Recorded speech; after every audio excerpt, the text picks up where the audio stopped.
आज हम पढ़ेंगे ग्रेविटेशन। यह कहानी तो आपने सुनी ही होगी।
ऐसे न्यूटन बाबा ने एप्पल खाया, मेरा मतलब है ग्रेविटेशन का पता लगाया।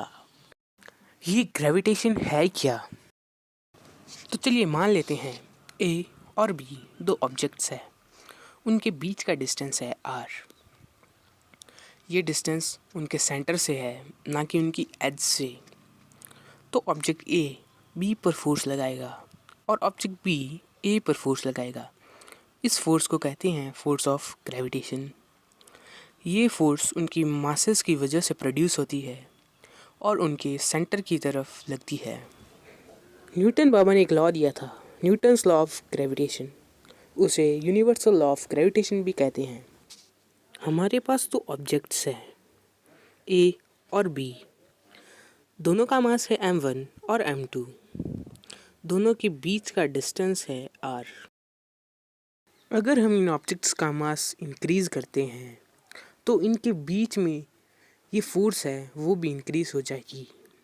तो हम इसे ऐसे भी लिख सकते हैं, F is directly proportional to product of masses.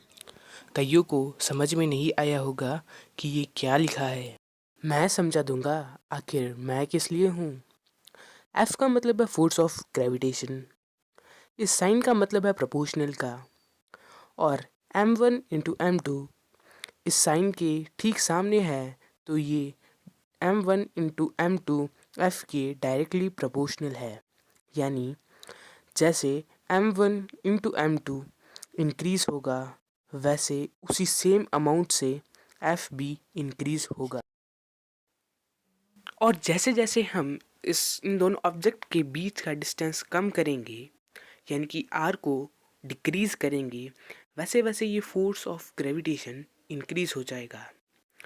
तो हम इसे ऐसे लिख सकते हैं, F is inversely proportional to 1/r²।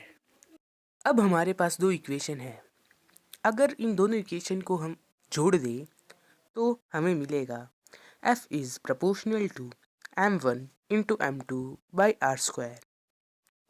अब इस प्रोपोर्शनल की बला को हटाने के लिए हमें एक कांस्टेंट चाहिए। वो कांस्टेंट मेरे पास तो है नहीं, मैंने ये उधार लिया है। किससे?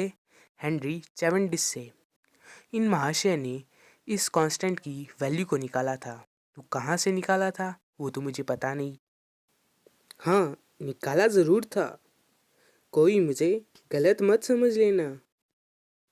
कांस्टेंट और प्रोपोर्शनल दो जानी दुश्मन होते हैं। जब कांस्टेंट आ जाता है तब प्रोपोर्शनल दुम दबा के भाग जाता है। अब हमारे पास इसके अंदर g कांस्टेंट है, तो हम इसे इस इक्वेशन के अंदर लगा देते हैं। तो हमारे पास इक्वेशन आ जाती है, F is equal to g m1 into m2/r²। ये तो बन गई इक्वेशन। अब इसे यूनिवर्सल लॉ ऑफ ग्रेविटेशन क्यों कहते हैं? ये इक्वेशन किन्हीं दो ऑब्जेक्ट्स जिनके पास मास है उनके बीच में जो ग्रेविटेशन फोर्स है उसके बारे में बताती है।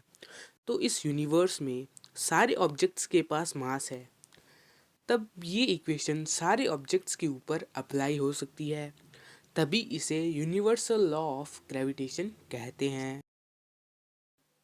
तो अब एक क्वेश्चन, इन मोटे भैया को अपनी कार को यहाँ से लेके जाना है, पर इन दोनों लड़कों की स्कूटी आगे खड़ी है, तो ये अब भैया क्या करेंगे?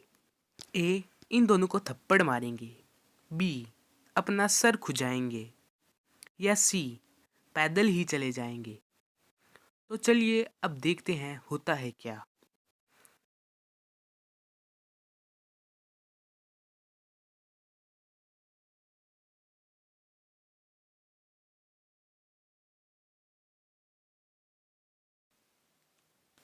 तो सही ऑप्शन है, ये भैया बाहुबली के नाना निकलेंगे और कार को साइड में धक्का मार के ले जाएंगे।